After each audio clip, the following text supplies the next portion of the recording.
Bismillahirrahmanirrahim. Assalamu alaikum. Today we will discuss Young's double slit experiment. The highest part of the wave is called the crest and the lowest part of the wave is called the trough. The horizontal distance between two adjacent crests or trough is known as wavelength. When two waves travel in same direction and are in phase with each other, their amplitudes get added and the resultant wave is obtained. The situation where the resultant wave is bigger than either of the two original is called constructive interference. When the peaks of wave line up, it is called constructive interference.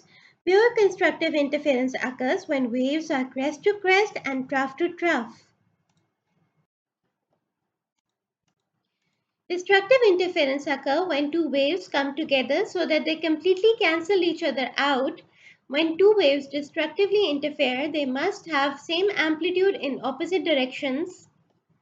Pure destructive interference occurs when they are crest to trough. By coherent, we mean waves are in phase and have a definite phase relationship. Incoherent means that waves have a random phase relationship. In Young's experiment, sunlight was passed through a pinhole on the board.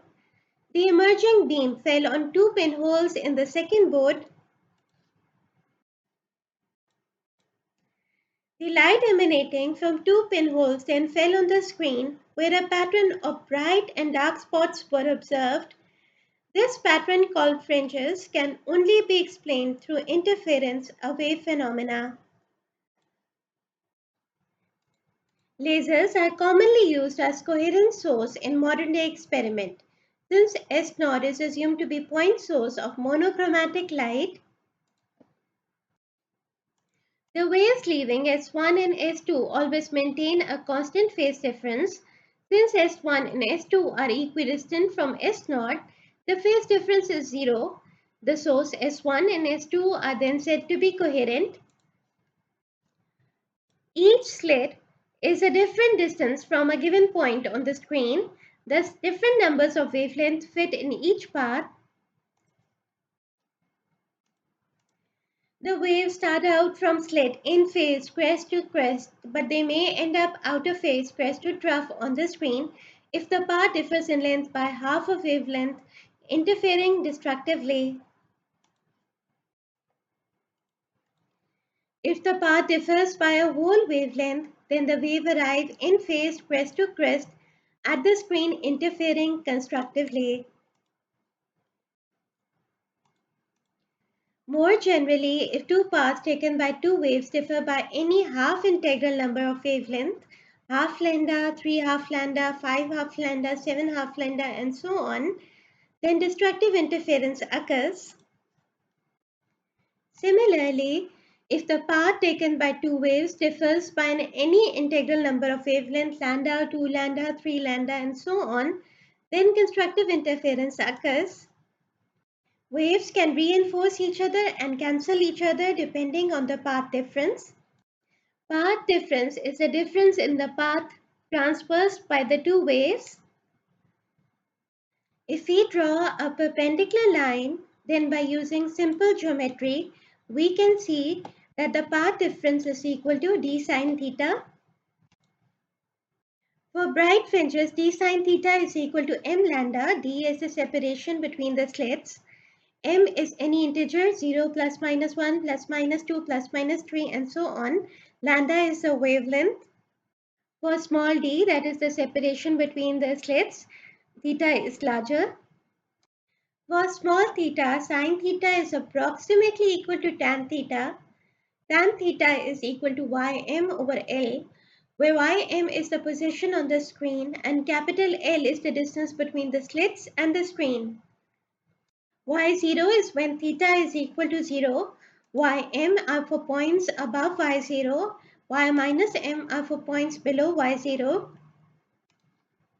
We just found Ym over L is equal to M lambda over D. For bright fringes, Ym is equal to M lambda L over D. To find the difference between two consecutive bright fringes, we will calculate y1 when m is equal to 1 and y2 when m is equal to 2. Delta y is equal to y2 minus y1, giving us delta y is equal to lambda L over d. For dark fringes, d sine theta is equal to bracket m plus half bracket closed lambda.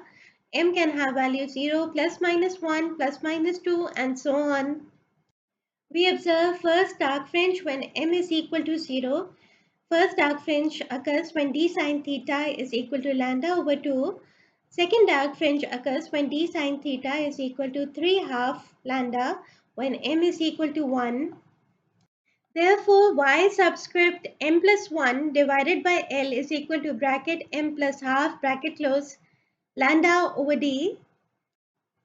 When m is equal to 0, y1 is equal to lambda L over 2d. For m is equal to 1, we observe the second dark fringe. Therefore, y2 is equal to 3 lambda L divided by 2d. Difference between two consecutive dark fringes, delta y is equal to y2 minus y1.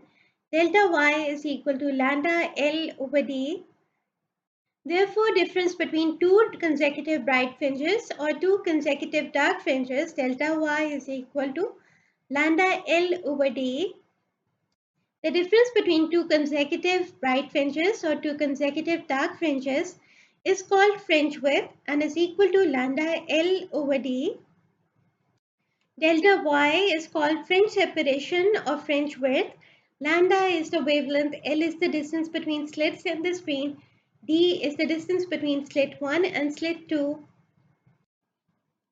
The fringe width is proportional to the wavelength of incident light. The wavelength of red light is greater than the wavelength of blue light.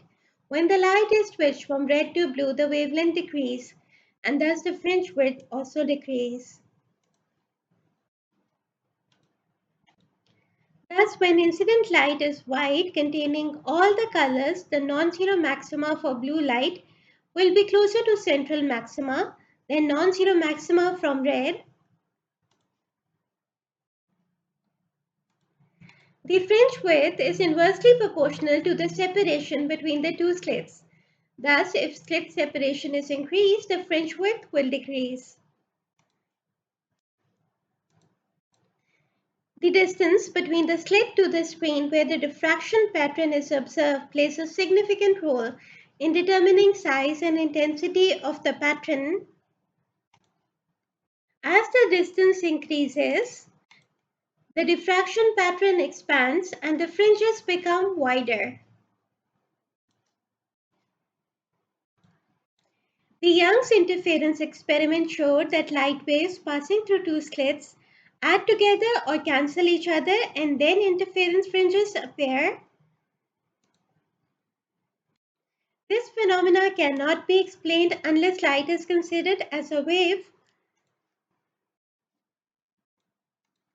In photoelectric effect, a single electron absorbs the entire energy of incident photon. In the Compton effect, the incident photon only transfers a portion of its energy to the electron. Both effects reveal particle nature of light.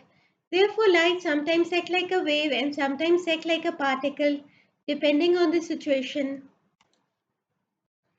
Wave-particle duality deals with the debate whether light is composed of particles or waves. The wave-particle duality states that waves can exhibit particle-like properties, while particles can exhibit wave-like properties. May Allah bless us all. Thank you for watching. Allah Hafiz.